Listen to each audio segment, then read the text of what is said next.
Hello, welcome back to Native Nation. Today I'm going to be talking about the first three episodes of the Thousand Year Blood War Core 4 that I managed to see early in theatre. For the first 10 minutes, I'll just talk about my overall thoughts before getting into spoiler territory. But yeah, the art animation in this first three episodes look amazing. I don't know, it's the best that it has ever looked in the Thousand Year Blood War. I don't know if this is gonna be how it consistently looks going into the next few episodes, or did they just really spend a lot of time on it because they knew the first three episodes was gonna be a movie? Because if this is going to be what the remaining core looks like, this last core is going to look really beautiful. Even though I will say core 1, 2, and 3 still look really good as well. It's just that core these first three episodes of core 4 are like on another level. Um, but yeah, I really enjoy the fights in the movie. I really enjoy how the adaptation of the manga as well as what the differences they have in this and the new content they added. I really enjoyed that as well. But yeah, the standout for these first three episodes of episode 41 to 43 are Yurichi, Kisuke, and also Orihime for me. Those three people are the three probably main focus of this core. And at least for me, in when watching these episodes, those were the three that really stood out. I got given a great spotlight, especially Orihime. Like for me, she's like underrated MVP of the first three episodes. Um, but yeah, the art animation is great. The we get a lot. To be fair, we're speeding through the manga pretty quickly because I feel like when we ended up, we only got 10 chapters left, but we're not also going in like a linear structure that we normally go in. It's sort of we're picking and choosing. But yeah, we're basically, I think, go round about from where we left off. We go round about 10 chapters left. Maybe and that's maybe a little bit more because we skipped some parts. Um, but yeah, I do like the structure of these episodes. I like the structure of these fights, and especially in this these first three episodes, they were very much focusing on individual fights before moving on to the next one, which I really enjoyed. Um, but yeah, that's really all I'll say without give being a non-spoilery. If you really like, I'm really excited for Go 4 and like it does not disappoint. These first three episodes are amazing. But yeah, that being said, I'm gonna talk spoilers now. So if you don't want to get spoiled, you can leave the video. That being said, let's get started on the spoiler talk of the first three episodes of Core 4. Since this since all these episodes sort of blend together in like movie form, I'm gonna go by fights and talk about it that way because I think it's easier that way. But yeah, the first fight is Yurichi and Kisuke versus Askin or Stan with the D. This fight was really great. Was very fluid. It had amazing Yurichi moment. She really got to shine, especially we got to see how in her cat got lightning form, which was spectacular to see in the cinema, and it was animated so beautifully. I was actually worried going into it that the cat form of Yurichi would be heavily censored, considering uh, the Thousand Year Blood War previous seasons would take away a lot of fan service moments. So I was wondering if they would actually show Yurichi in all her glory. And what they gave me was so good. I can tell everyone they gave Yurichi Gatform the justice it deserves.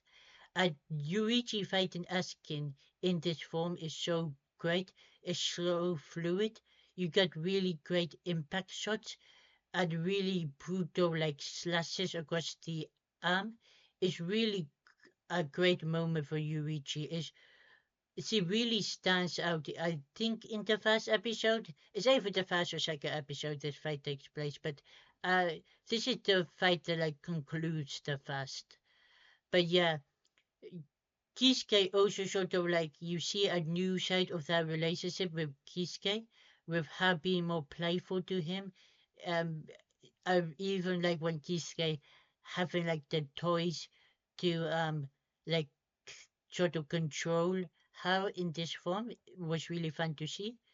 But yeah, the Askin fight with Yorichi is very one to one. It's very one to one from the manga, which is great because it was. I do think the Askin fight from the manga is the most well paced fight in the manga compared to the other fights. Is the one that I felt like needed the least change.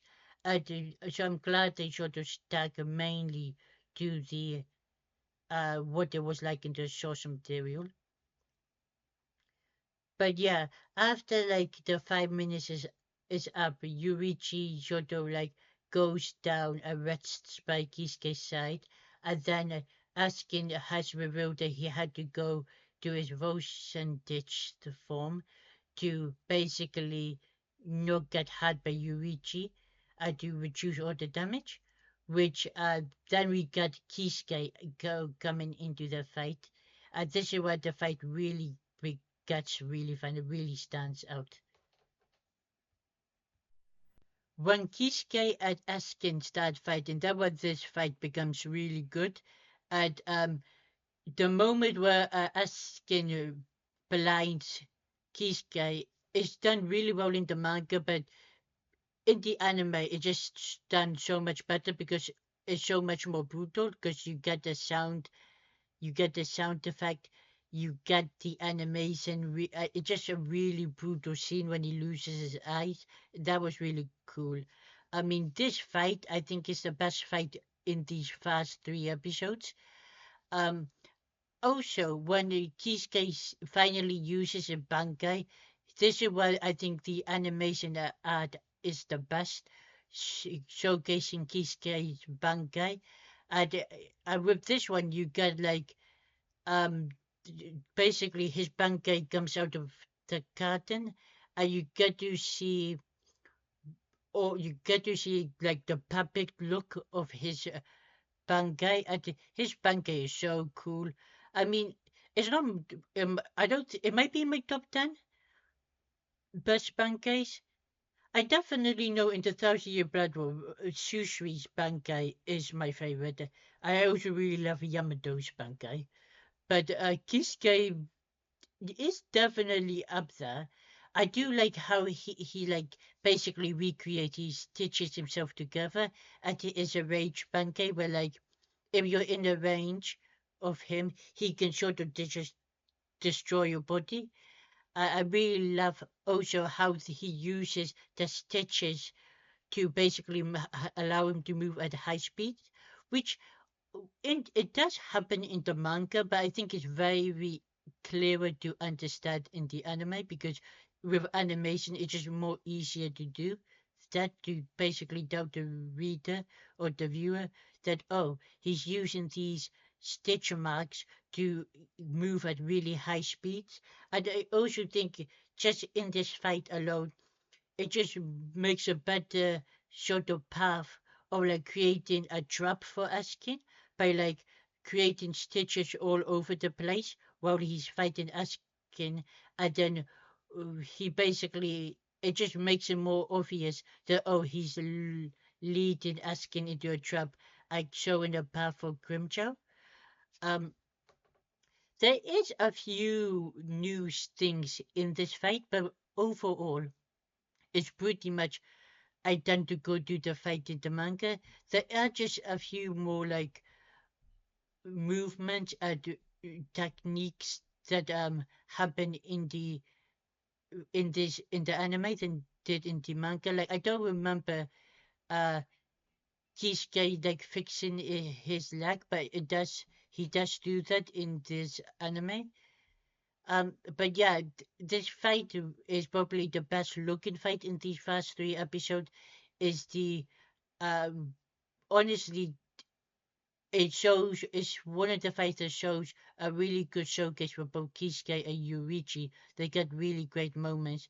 And then I really love basically asking, announcing all the special grade and saying that, oh, you're a special grade because of your resourcefulness. And you get to sort of see like unhinged Kisuke, which is you rarely see, but like his face when he explains to Askin, why wouldn't you come up with 1,000 plans just in case one of them works? Because that's the difference between life and death is so cool.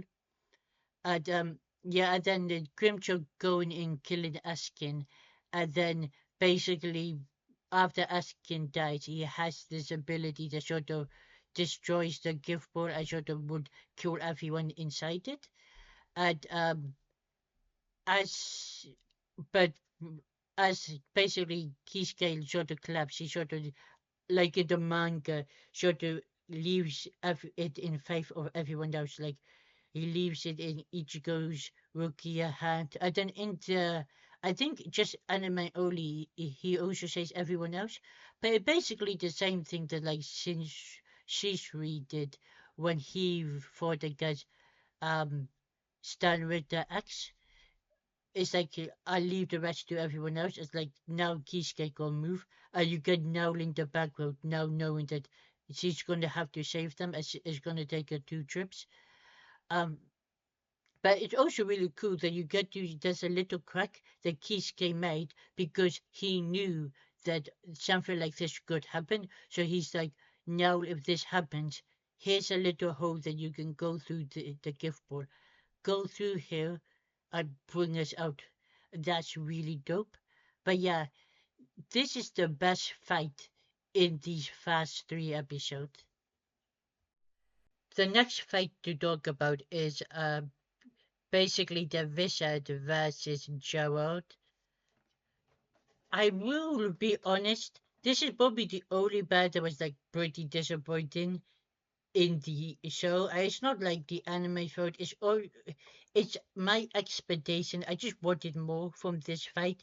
The Wizard sort of, they were disappointing in the manga and in the anime. Well, they do extend the fight scenes. It's still disappointing. Like I feel like, especially now that you only have so little episodes left, I feel like there was enough time to give them a more bigger showcase, a more. They still would have to lose, but like making Gerard actually use his miracle power even more than he had to. Like there is one cool moment that they added where all them jump up and do a combined zero attack, and it's all the zeros are all different colors. That was really dope. But other than that, the fight was just mad, and it was over so quickly. Like how I was just as disappointed in them in the manga as I am in the anime. I just really wanted them to do something better than what they showcased. Um, maybe it's because we're spoiled with the Thousand Year Blood War, because the Thousand Year Blood War did give us a lot of bangays that weren't actually given in the manga, like Shinji's, or expanded on bangays that were only shown briefly in the manga, like Renji's. But we so I was, to be fair, I was looking to see Laugh's Bankai, but that did not happen. Basically, honestly, Laugh barely did anything in the fight. I think he did the same thing he did in the manga. I think, or one-shotted. All of these guys get one-shotted. Maybe they will jump back into fight. You don't actually see the unconscious bodies, but to be fair, I think that's it for them. I will say though, I think this sort of confirms that we're not going to get any new Bangays in Core 4 just because I feel like this was the perfect opportunity. I love as a character, he was in the perfect position to do his bankai. And that did not happen. I don't see why in the story that can you uh put like anyone else like Aizen's bankai or Yorichi's bank, especially good like Yorichi's out of the count. But I never really thought we were gonna get Yorichi's bankai anyway. Um, so yeah, so it was basically really left Bankei that since we're not gonna get, we're definitely not getting Ukadake's Bankei. Aizen Bankei, I don't think we're gonna get. There's just nowhere to put it. Um, we could maybe get another members of Squad Zero's Bankei, but I highly doubt it. Um, I really say that even like Hisagaya's Bankei. Sorry, not Hisagaya, Hisaki's pancake, because he was learning it from Captain Nine. What's his name? I forgot his name at the minute. The captain of Squad Nine, the guy said, damn it. But his performance was so bad in the movie against Gerald, I forgot his name. But you guys all know who I'm talking about. I don't think we're going to see Hisaki's banker as well. So, like, that's a bit sad, but to be fair, we have been spoiled enough about every other bankers that we've seen, so we're just going to accept it. But yeah, as soon as they're taken off very quickly, it sort of basically follows the manga of like Toshiro, Bakia, this Kabaji sort of joining the fight, like fighting Jared, which again is very identical. I think the only difference is at the end of the fight, Gambachi sort of comes in, chips Jared's blade, and then gets himself cut. And that's where the fight sort of ends before we move to a different fight. But just before it ends, Byakuya and Toshiro literally also attack the blade and chip it off to like protect Gambachi. And they also get like a cut across the chest, which is pretty cool. But yeah, that's what like the Jared fight ends, which is probably gonna be episode 4, episode 5. I feel like that is the next fight that they will wrap up. Um, the next fight I'll talk about is Isetas versus Hashwell, to stand with the B. Um, this fight I think is very different to the manga because even Hashroad has like this black cloaked form that I do not think he has in the manga. I haven't reread the manga yet, so normally what I do is after I watch the episode, I reread the manga. I haven't done that, but this fight feels a lot different to how the fight happened in the manga. I do like in this fight, because this fight is sort of happening simultaneously with the Ichigo fight. They're going the cat and back and forth.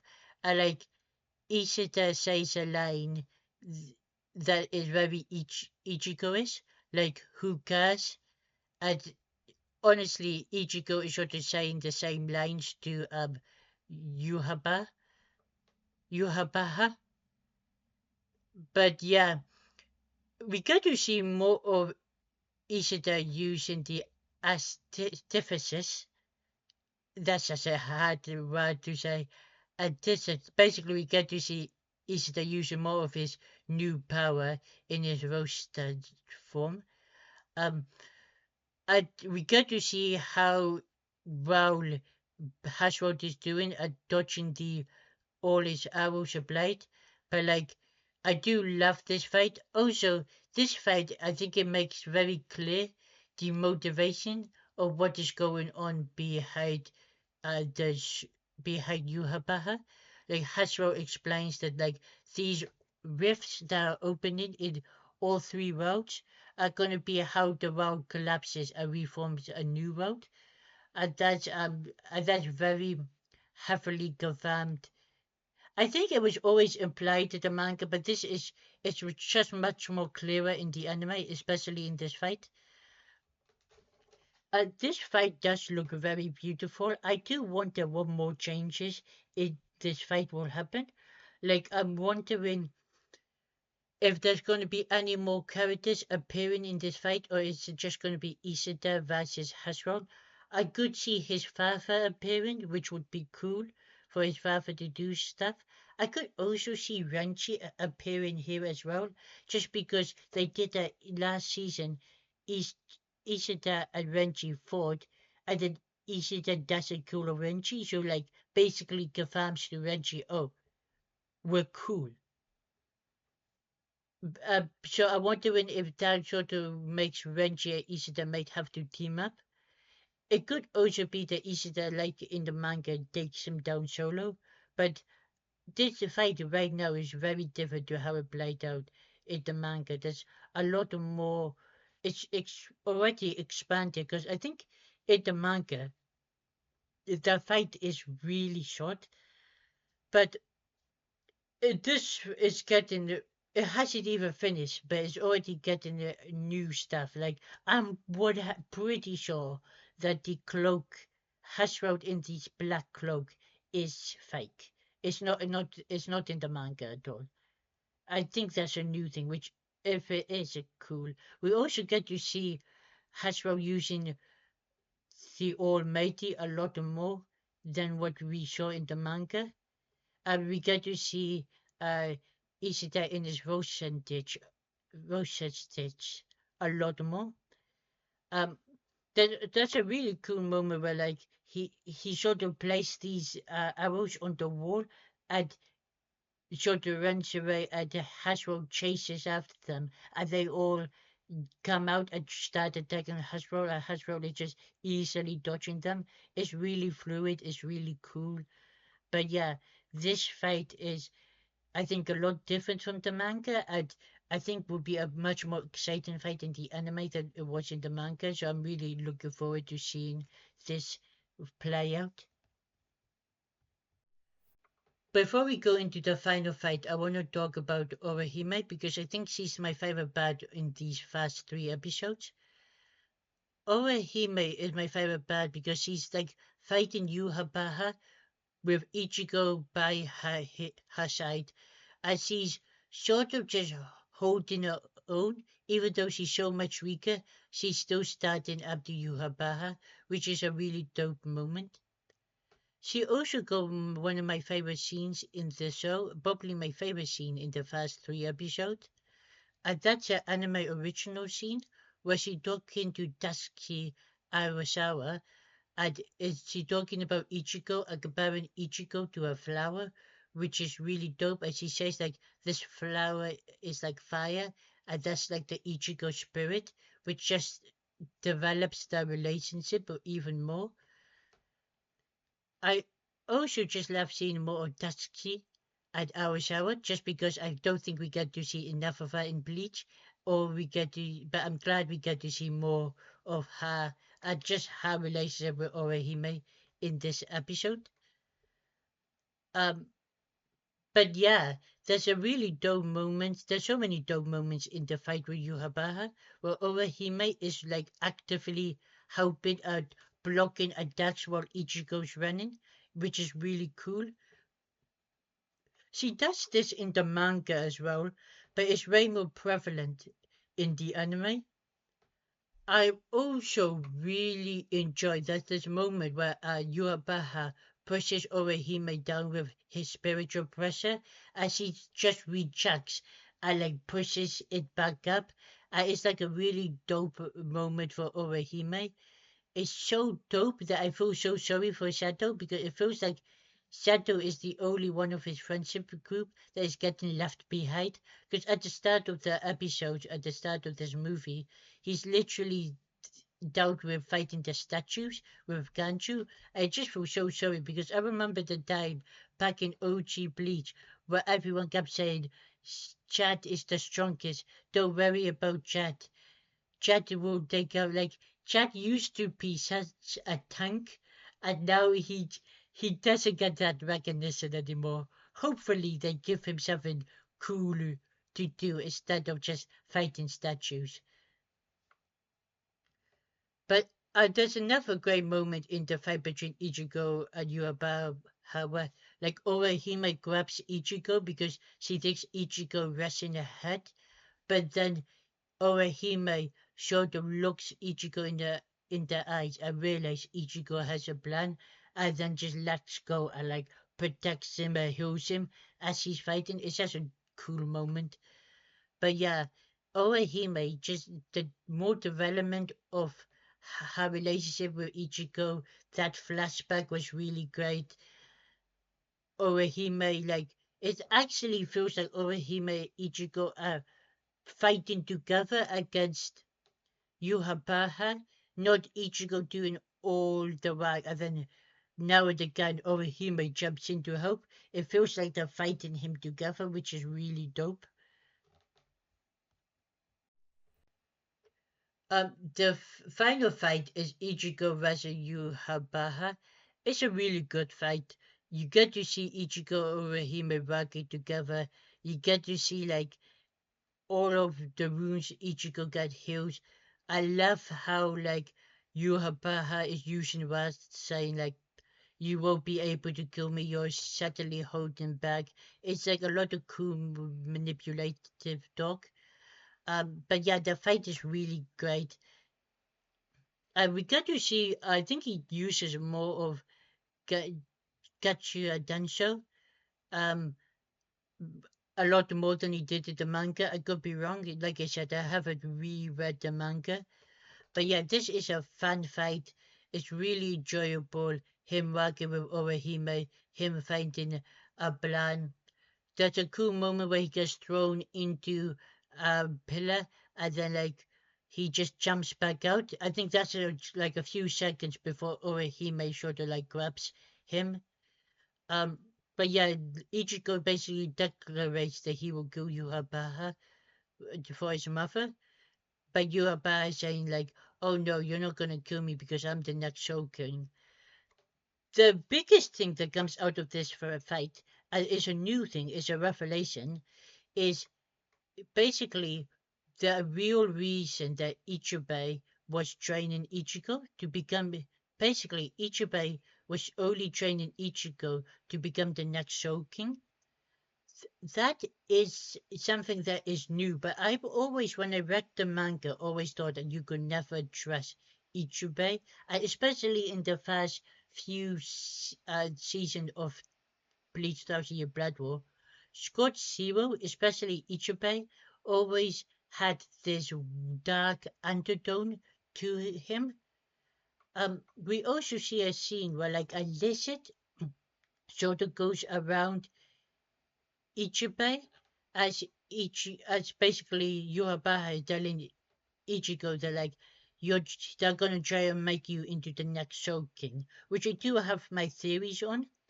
But I don't know what Ichiba is doing in the scene with the salamander. I don't know if he's preparing to fight Ichigo, which would be completely new, and trying to prepare himself to force Ichigo into becoming the next Shogun, or if he's reviving the other members of Squad Zero, because while I haven't read Fear Your Own World, like the light novel of Bleach, I do know he does bring back the rest of the Squad Zero from death, so he might be doing that.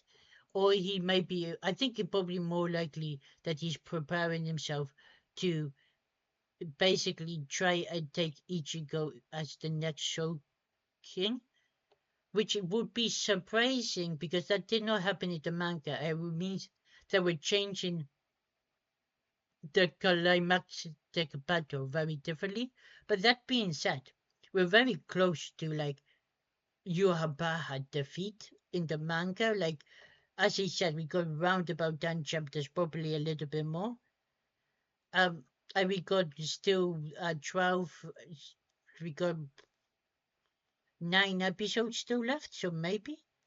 Now, my theory about the Shogun is this probably is wrong, but I'm just gonna say maybe it's Ukadake. Maybe it's because Ukadake by this point is dead in the manga. So I'm honestly don't know why he's still alive. I think maybe they're just keeping him alive because the reason why the world hasn't crumbled yet is because Ukadake is literally holding the three worlds together by his spiritual pressure. Uh, but what I'm wondering is because Ukadake is sort of like going can control one arm of the Show King, if Ukadake will be the candidate of the Show King, and then basically he instead of them taking Ichigo, because there's no way they're going to take Ichigo. I would not like Ichigo to have a miserable life. I like how his life ended in the manga, so I would want Ukadake to do that. Also, Ukadake is my second favorite character in Bleach, so if Ukadake is going to die, let him die as the Soul King. But I don't really know if that will happen because I also know, like I said, I have not read the whole arc. I do know the whole arc is coming back. I think it's a weekly series, which is dope. Maybe I should start reading. I think Ukadake is meant to play a part in that. So I don't know if he becomes Soul King will like screw up that whole arc. I don't know. Um, but I could see instead of Ichigo becoming Shokin, Ukitake is replaced him, and that would just be a way of like still killing of Ukitake, but also not forcing Ichigo down this path of becoming Shokin. I do wonder if we're gonna get Scott Zero versus Ichigo and the rest of the Soul Reapers, because even like Karaku, Shushui is literally sort of had like insulted Squad Zero back in like season 2 of Thousand Year Blood War. Like, what are they up to? Even like there was moments of like they will prepare when Yuhabaha ended Squad Zero the balance. They all like I think it was Mayuri or it might have been somebody else, but it might have been Shusri again. And they were like, "Why?" It's like, "Why did Squad Zero allow them to come into the palace?" It's not, "Oh, they got into the palace." Is Squad Zero should be able to stop this, and they chose not to, which is sort of just adding more suspicious to how sinister Ichibai could be. That being said, I really enjoyed this fight. I really enjoy it that like Ichigo is like warming up his blade so that his blade turns right like his Sanbakuto is Howler side.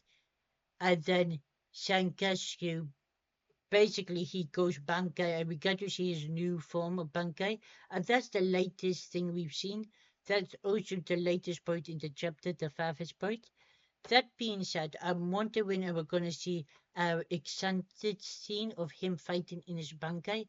Just maybe we get one or maybe half an episode of him exploring his new Bankai more than we did in the manga before what ultimately happens to his Bankai.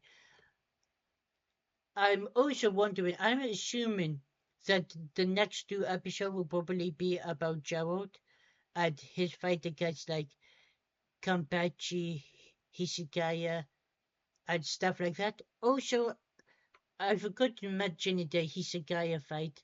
He's you get a very like clear points of Hisagaya patrols like breaking and falling apart, which is really cool. I go right to see the Hisagai seed come to life. We already showed in like the first trailer they ever showed before Core 1 even began of that new form of Hisagayas. But yeah, I'm so excited for that to happen in the anime. But yeah, that being said, these first three episodes are really great. Um, and if the animation keeps up the quality that they were in this first three episodes, we're going to have a really beautiful final season. And I hoping they will dive more deeper into the Soul King, dive more deeper into Ichibai, what he wants with Ichigo, the Soul King. Um, Maybe even give my boy Chad a fight. You powered up Orihime, you powered up Isada, you powered up Reggie, you powered up Rukia. I'm just saying, my boy Chad needs some loving. That being said, I hope you guys enjoyed the video. I'll see you next time when we'll start the Bleach reaction. I will still react to the first three episodes just because why not? But like I would tell you that like I've already seen them. Plus I've already read the manga, so I do know what's going to happen in the Bleach anime anyway. But I just Bleach is my second favorite anime of all time, so I wanna watch it